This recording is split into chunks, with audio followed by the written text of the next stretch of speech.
Assalamualaikum warahmatullahi wabarakatuh. Alhamdulillah sahabat Gema Senatas, pada kesempatan kali ini barusan telah dilaksanakan peresmian channel Gema Senatas yang merupakan singkatan dari Gema SMA Tahfidz As-Sa'idiyah. Alhamdulillah, hari yang luar biasa. Pada hari ini telah diresmikan langsung oleh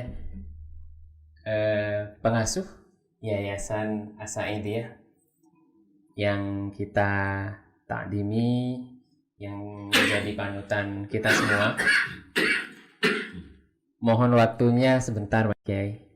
Sangat membanggakan bagi kami jika informasi tersebut bisa langsung kami dengar langsung dari Pak Kiai tentang sejarah singkat Pondok As-Sa'idiyah terlebih dahulu. Terima kasih waktunya yang diberikan kepada saya. Assalamualaikum warahmatullahi wabarakatuh. Pondok Pesantren Bustanul Hufat As-Sa'idiyah, Sampang, Madura. Sebelumnya waktu saya kecil dari tingkat SD sampai ke tingkat SMP, waktu itu sekolah, Pondok Pesantren Bustanul Hufat As-Sa'idiyah belum bernama Pondok Pesantren Bustanul Hufat As-Sa'idiyah. Cuma hanya bernama Pondok Pesantren Tahfidzil Quran. Berdirinya Pondok Pesantren Bustanul Hufat As-Sa'idiyah ini sebenarnya cukup lama. Yang didirikan atau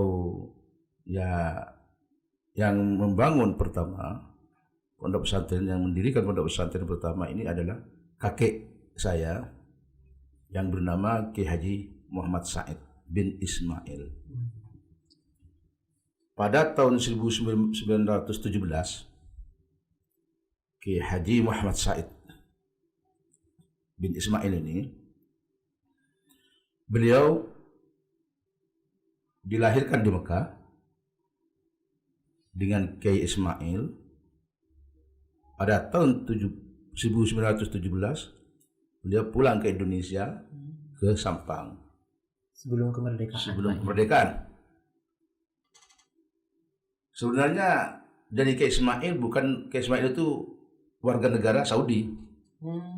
Cuma Kiai Ismail itu dulu Syekh bukan Syekh yang membimbing satu ilmu, bukan. Syekh istilah dulu itu yang mengantar jemaah haji. Kalau seperti sekarang ini adalah seperti KBIH. Seperti KBIH.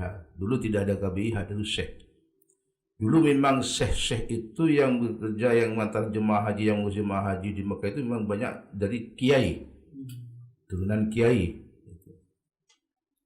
Setelah pulang Kiai Muhammad Said itu pulang, beliau ketika umur 10 tahun lebih, itu apa 12 tahun apa 13 tahun, beliau pokoknya sekitar 10 tahun, umur 10 tahun beliau sudah selesai menghafalkan Al-Quran di Mekah.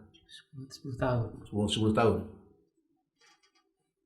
Ketika umur beliau balik kira-kira semasa remaja, Imam Muhammad Said itu dipercayakan menjadi imam di Masjidil Haram.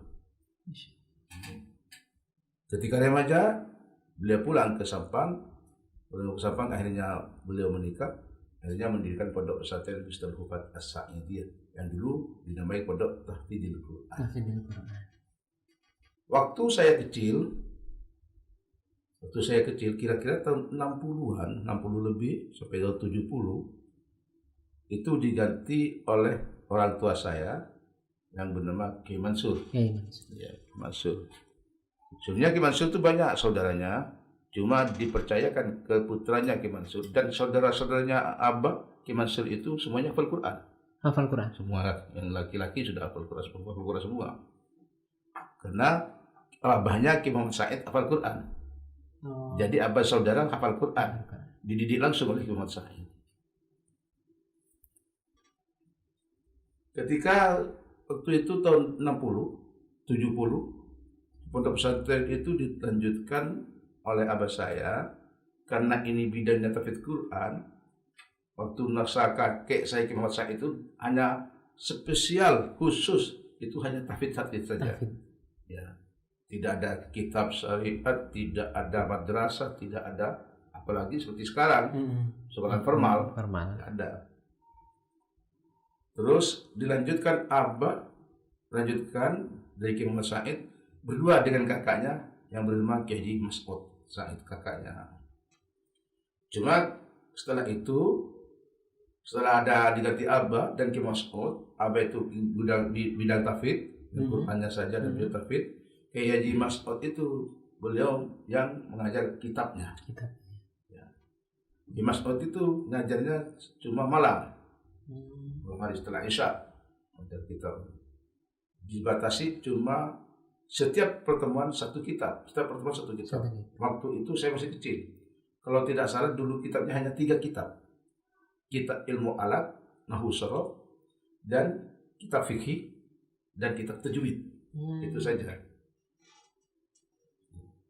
yang dipelajari. Seingat saya dulu Ki Mas'ud itu mengulang atau ngajarnya kitab fikihnya yaitu Sulam, paling tinggi itu Fathul Qorib, dan kitab tajwid. Ketika di perjalanan, karena di Saidiyah itu pondok tahfidzul Quran itu hanya santri putra saja. Oh, khusus putra. Khusus putra. Sampai saya masa remaja itu masih putra. Ketika SMP, setelah ke SMP itu saya masih remaja, masih kecil, ya SMP. Katakan SMP itu masih santri putra. Tidak ada santri putri. Setelah saya mau ke SLTA, itu sudah ada orang menitipkan putrinya ke ibu saya. Oh, pertama kali. Bantu-bantu di dapur, bantu-bantu. Semula itu 3 orang. Sama ibu saya ditelateni. Dia hanya mereka yang datang untuk bantu ibu saya itu bukan hanya untuk bantu dapur. Karena waktu kan ada waktu lowong. Habis maghrib ibu saya mengajar Quran, habis isya diajari riba, terus paginya dia Quran juga habis subuh. Siang agak siang diberi kitab-kitab seperti Bidayah, kitab-kitab seperti tadi itu Sepina sama ibu. Itu dilatih begitu. Dilatih juga. Iya. Karena istilah itu membantu nyai ibu saya itu bukan hanya membantu, malah namanya ditelatih ngaji. Mungkin tersiar. Akhirnya bertambah menjadi 10. 10 akhirnya tambah lagi gitu. Tapi bertahan kira-kira waktu itu saya kira-kira tahun 70. Tahun 70-an sampai 80-an itu santri tidak pernah banyak karena tahfidz Quran berat. Iya. Dan tahfidz Quran tidak seperti sekarang. Sekarang orang gandrung banyak yang ingin menghafal Quran. Nah, benar. Dulu itu sulit banget untuk menghafal Quran. Jarang. Dikatakan jarang. Setelah itu akhirnya santri cuma ada 30, 15, 10, bahkan 35, 25, 10. Itu terus bertahan sampai tahun 8, kira-kira tahun 75 lah gitu, bertahan begitu sampai ya abah dan itu ke Mekah yang terakhir. Yang ke Mekah itu bukan yang terakhir, pernah ke Mekah itu ya sekitar itu. Terus datang di Mekah tambahlah banyak lagi seperti itu. Tapi tidak sampai pernah mencapai 100-an, nggak pernah. Di bawah 100, Pak. Di bawah 100 sampai tahun 80 itu. Di bawah 100. Jadi pondok pesantrennya bisa dikatakan tua, tapi santri tidak pernah sampai mencapai 100. Iya, karena cuma menghafal Al-Quran. Apalagi setelah Ki Mas'ud meninggal, itu pengajar kitab tidak ada lagi yang mengulang lagi, yang ngajar lagi, tidak ada. Tidak ada penerusnya. Tidak ada penerusnya. Kitab Ki Mas'ud itu sudah keluar semua, banyak keluar. Setelah tahun kira-kira tahun 85, 85 sudah coba-coba. Sama waktu itu 84, 85 ada di pondok. Di pondok di Tubiran. Oh, Tubiran. Iya. Saya coba saya merasakan, saya pantau di pondok masih. dimadrasahkan. Yang ngajar yaitu adik-adik sepupu saya. Saya pasrahkan adik-adik sepupu saya yang melakukan pondok pesantren. Saya pasrahkan kamu, terserah kamu mau diajarkan apa. Yang penting anak santri ini, yang penting bukan hanya tahfidz saja, biar tahu kebutuhan yang lain. Iya, benar. Dan ada yang sanggup dua adik sepupu saya untuk bantu ngajar. Siapa tahu terus dari pondok. Jadi kalau liburan, kadang-kadang walaupun bukan liburan, kalau saya sempat pulang, saya pulang untuk memantau kegiatan yang madrasah itu. Ada di sini. Ya, sepertinya madrasah itu saya pantau, yang penting sudah jalan, sudah jadi madrasah. Jadi ada kegiatan. Jadi jadwalnya itu masih belum mencapai standar untuk ukuran saya. Seperti anak-anak tidak ada waktu kosong lah, ada standar itu. Kira-kira tahun 87, 89, nah ya, saya kawin tahun 1988. Nah itu setelah saya kawin, saya itu di rumah mertua 3 tahun. Di mana itu? Di Jeranguan. Oh, Jeranguan. Pondok Jeranguan. Ya, Alisa Jeranguan. Di sana saya tidak boleh langsung pulang ke Sampang. Harus membuka tahfidz di Jeranguan sampai ada santri yang sampai khatam. Kalau belum ada yang khatam sama mertua tidak boleh pulang ke Sampang. Berat ini. Tantangan berat. Ya, termasuk syarat ini. Jadi saya ya nggak apa-apa lah gitu masuk. Jadi saya buka madrasah terus. Lebih gampang sama tahu terus. Mantau. Akhirnya saya dari Jeranguan ke sini ke Sampang sambil lalu membantu ngajar di madrasah itu. Bisa masuk madrasah 1 minggu 1 kali. Akhirnya tahun 91 ini saya sudah punya anak. Kawin 88, 90, 91, 92 saya pulang ke Sampang. Diperkenankan. Ya, diperkenankan. Pondok pesantren Mustalahul Hufat itu berubahnya kalau tidak salah kira-kira memang berubah sejak tahun 90. Yang merubahnya ya 85. Dari 85. Yang merubah kan saya. Oh, yang merubah? Ya, bicara dengan sebagian alumni. Jadi Mustalahul Hufat punya orang menghafal Al-Quran. As-Sa'idi itu ambil dari pendiri pondok pesantren Kiai Haji Muhammad Sa'id. Anda disetujui, terus sampai sekarang menjadi nama pondok pesantren Mustalahul Hufat As-Sa'idi. Terus santri putri sudah tambah banyak, sudah mulai ratusan. Yang mulai dari 3 orang setelah saya pulang. Oh, setelah. Kenapa kok tambah ramai, tambah banyak santri? Karena sudah ada madrasah. Sudah ada madrasah itu sudah jadwalnya, mata pelajarannya sudah mulai disusun rapi. Jadi akhirnya dulu asal kelas di satu. Yang mampu, yang tidak mampu pengajaran, yang bodoh pesantren pun juga jadi satu kelas. Akhirnya di tes. Akhirnya waktu saya pulang pertama kali itu kira-kira tahun 92 itu santri sudah bisa dikelaskan sampai mencapai kelas 4. Ibtidah dini ya. Itu. Berat itu tantangannya. Santri itu tidak ada kamuan sama sekali itu. Artinya saya paksakan gitu. Tapi yang sampai saat ini luar biasa, santri-santrinya itu justru banyak di daerah luar, ada yang dari Kalimantan, ada. Nah, itu prosesnya gimana, Kiai?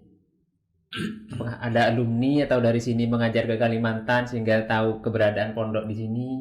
Memang dulu waktu kakek saya itu Kiai Sa'id, antaranya santri yang ada di Sampang dengan di luar kota, bahkan di luar Pulau Jawa banyak yang di luar kota. Dulu tuh santri waktu kakek saya itu banyak yang dari Jogja, ada yang dari Semarang, banyak Jawa, ada yang dari Banten, ada yang dari Pontianak, ada yang dari Banjarmasin. Cuma tidak banyak, cuma satu Banjarmasin, Pontianak satu gitu. Sehingga dari alumni-alumninya ya itu mungkin mengetahui. Mungkin sekarang tuh turunnya mungkin cucu-cucunya yang pernah cucu-cucunya malah. Mungkin ada yang ingat bahwa dulu kakeknya pernah mondok di Sampang begitu. Berarti pertama kali mendirikan memang di Jalan Mas kampus. Ari. Oke, si Mas Hari. Pertama kali. Mas Ari 42 itu. Tahun 42. Enggak, jalan ke Mas Ari. Nomor 42. Iya. Nah, sampai saat ini lumayan. Nah, yang melatar belakang di sana sudah ada nih. Yang melatar belakangi sampai membangun di Stinggil ini, membangun yang di sini kan seperti tadi itu keresahan Santi Suti dulu tidak punya pikiran untuk melebarkan ke sampai ke Stinggil. Iya, dan tentunya sangat lebar. Untuk dulu pikiran untuk buka lagi di Stinggil. Di sana sudah cukup. Kalau Santi Suti dulu, kalau Santri Putra cuma 50, Santri Putri 50. Bahkan kalau Santri Putra cuma 1, Santri Putri 1, insya Allah cukup. Karena lahannya kecil. Di tengah-tengah kota. Tengah-tengah kota. Muat, iya. Gitu. Untuk bebasan tanah, karena sudah diapit rumah-rumah penduduk. Itu mau dibeli, tidak diperbolehkan. Tidak diperbolehkan, karena sudah dibangun rumah. Iya, dibangun rumah. Dan juga orang sekitarnya itu sudah jualan pondok. Dulunya gak punya penghasilan, tambah sulit. Untuk dibeli pondok pesantren. Bahkan ada yang bilang begini, saya tanya, Pak, saya rumahnya beli, Bapak bisa pilih luar, rumah lebih bagus, lebih lebar rumahnya. Terus saya kalau di luar penghidupan saya apa? Bilang begitu. Menjadi sumber pendapatan. Ya, dia menjadi santri itu menjadi sumber pendapatan. Iya. Akhirnya karena santri sudah gak muat, saya punya pikiran, sudah ini harus lokasi baru nih. Karena santri sudah gak muat, sudah ratusan, santri putra sudah ratusan, santri putri sudah ratusan, tidak muat. Akhirnya saya punya pikiran ya sudah harus membebaskan tanah di luar ini. Alhamdulillah ya sekarang ada di Stinggil ini. Iya, sungguh ini meluas lah istilahnya di yang di Stinggil.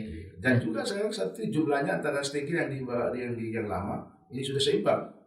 Jumlahnya sudah seimbang. Ya. Nah, untuk ini Pak Kiai, setelah di sini tahun berapa yang pembangunan? Kira-kira ini sudah 15 tahun yang lalu. 15 tahun yang lalu. Terus yang istilahnya awalnya kan murni istilah yang fokus agama itu salah Pak Kiai. Iya. Fokus. Nah, terus yang melatar belakangi lagi mendirikan sekolah umum SMA Tauhid As-Sa'idiyah apa Pak Kiai? Begini. Setelah santri itu yang sudah menghafal Al-Quran dan diniyahnya sudah selesai, Qurannya selesai, dia semula ikut persamaan SMA kemana-mana. Pakai C. Kan di sini tidak ada SMA. Akhirnya saya berpikir daripada ini sekolah yang kemana-mana ikut pakai C, lebih baik ini kita harus buka sendiri. Buka sendiri. Soalnya begini, ada yang memang tidak pakai C, ada yang sekolah ke negeri, mereka dari pondok. Pamit. Ya, pamit saya ke negeri. Semula saya izinkan. Ada yang sekolah di Aliyah negeri, SMA negeri, gitu. Saya izinkan. Tapi karena sering ada kasus bermasalah bagi saya. Bermasalahnya begini. Dia pamit sore keluar mau mana les katanya. Tapi lesnya katanya pondok tengah malam. Lesnya lebih jam. Iya. Kalau yang santri putra saya nggak masalah. Kadang-kadang santri putri juga begitu. Nah, ini akhirnya saya tidak perbolehkan keluar. Tapi harus ada jalan keluar aja. Ya benar. Kalau santri tidak boleh sekolah keluar harus ada jalan keluar. Harus ditampung sendiri. Akhirnya jadi saya punya pikiran buka SMTS, belajar dari SMA, SMP, buka SMA gitu daripada sekolah keluar. Ya berarti sudah mengantisipasi yang kuliah ke umum itu karena ada masalah. Iya, yang sekolah keluar. Yang sekolah keluar. Berarti pada saat ini yang masuk ke SMA ini wajib mondok. Wajib mondok harus. Karena ada sejarah seperti tadi itu. Kalau tidak mondok itu dari luar juga berusaha juga. Ada santri yang ada di dalam. Yang di dalam. Kadang-kadang diajak ke rumahnya. Akhirnya nginep di rumah temannya yang istrinya yang berangkat di rumahnya yang di luar pondok. Untuk ini, Kiai, ada pengaruhnya tidak setelah buka sekolah umum? Terus kepada penghafal Quran itu ada pengaruhnya atau mungkin penghafalannya semakin menurun atau sama saja? Itu saya kira tergantung terjadi pada orang-orangnya juga. Mhm. Memang lebih berat. Lebih berat ya? Dulu waktu berat karena waktu banyak yang tersita. Kalau dulu cuma menghafal Al-Quran dan diniyah. Iya. Ya, waktunya dibagi dua itu. Setelah sekolah formal, SMP, SMA, waktunya tersita jadi 3. Waktu untuk diniyahnya, waktu untuk menghafal Al-Qurannya, waktu untuk sekolah Formalnya. Iya. Nyatanya banyak ya rencana yang wisuda tahfidz untuk bulan depan ya Kiai. Ini ya bulan depan tanggal 3 Oktober. 3 Oktober ya. Sebentar lagi, 1 minggu lagi. Bisa diberi bocoran Kiai tanggal pelaksanaannya dan mungkin ada konsep yang seperti apa dan tempatnya diletakkan di mana untuk tahun ini? Ini insya Allah seminggu lagi hari Senin, tepatnya tanggal 3 Oktober atau 7 Rabiul Awal, 7 Maulid. Ini tempatnya di Monumen. Oh, di Monumen. Insya Allah akan wisuda sebanyak 56 santri. 56 santri. 56 santri. Berarti dengan adanya sekolah umum ini tidak ada pengaruhnya kepada penghafal, tetap banyak mungkin. Iya, sekarang memang jumlah terbanyak. Tapi itu diingat, itu memang jumlah santri lebih banyak dari dulu. Oh iya. Satu. Yang nomor 2, karena pandemi corona 3 tahun kita tidak wisuda santri. Oh iya benar. Ya, jadi kumpulkan jadi 50. Jadi 50. Iya. Wisuda yang keberapa kalau boleh tahu? Wisuda ke 17. Ke-17 ya. Soalnya begini, pondok yang tua didirikan tahun 1917, kok baru wisudanya ke-17. Nah, kok masih muda sekali umurnya. Nah, Tanda-tanya begitu. Ini begini, ada istilah wisuda itu setelah saya pulang dari pondok. Oh, berarti baru ya ada istilah. Wisuda dulu itu masih zamannya abah kakek, tidak ada istilah wisuda. Jadi cuma selamatan sesyukuran, hatta keselamatan syukur cuma satu musola menyembelih kambing selesai dulu.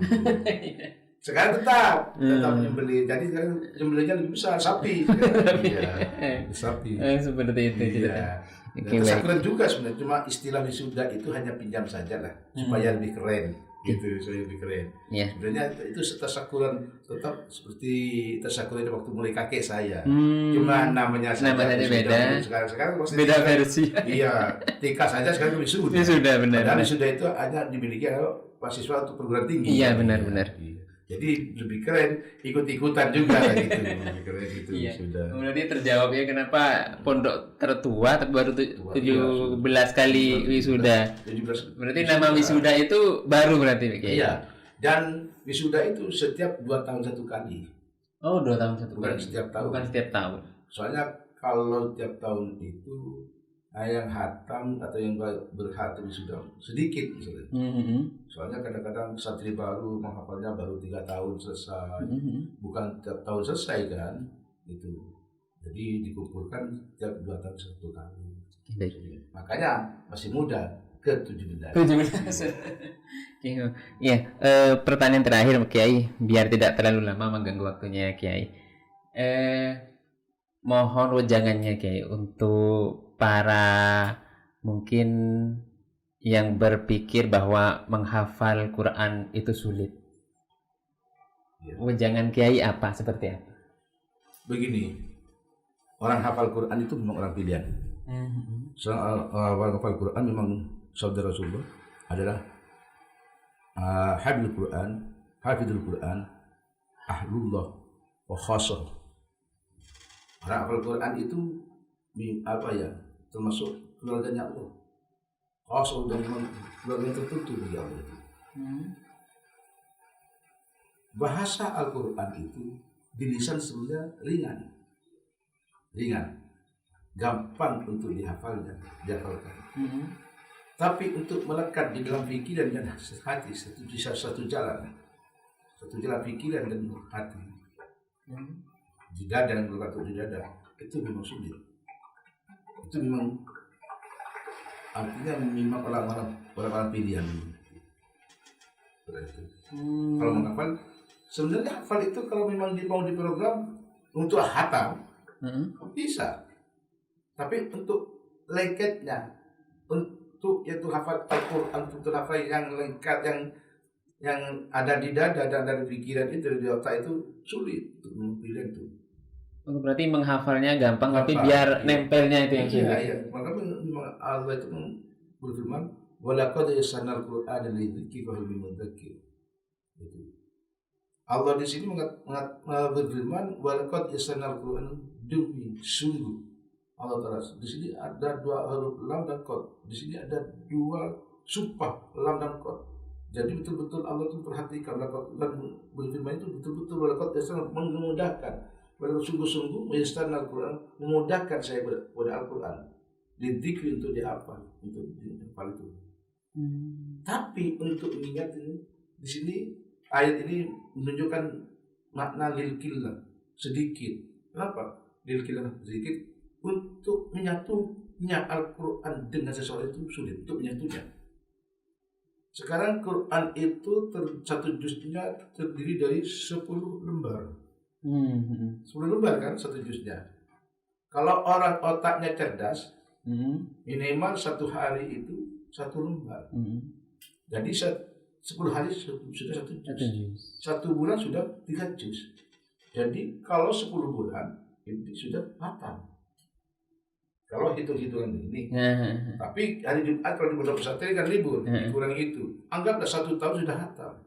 Tapi untuk menyatunya Al-Quran dengan diri seseorang itu yang lengket di otak dan dada, itu sulit. Memang orang pilihan.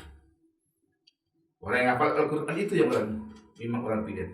Yang dimudahkan oleh Allah untuk menghafalnya itu memang mudah. Soalnya Quran itu memang bahasanya ringan. Lebih sulit untuk menghafalkan nadoman, sulit menghafalkan nadoman Jurmiyah, menghafalkan nadoman Ibriti, menghafalkan nadoman Alfiyah Ibnu Aqil, masih sulit itu di lisan. Memang Quran itu di lisan itu mudah, ringan. Tapi untuk menyatukan, makanya itu harus kuat-kuat berdoa kepada Allah. Ya, yang menghafal sendiri harus betul-betul kuat berdoa kepada Allah supaya menjadikan orang yang hafal Quran, bukan orang yang menghafal Al-Quran. Iya. Yang menjadi orang yang menghafal Quran. Dan juga minta bantuan orang tuanya, bapak ibu, minta bantuan dari para asatidnya, guru-gurunya.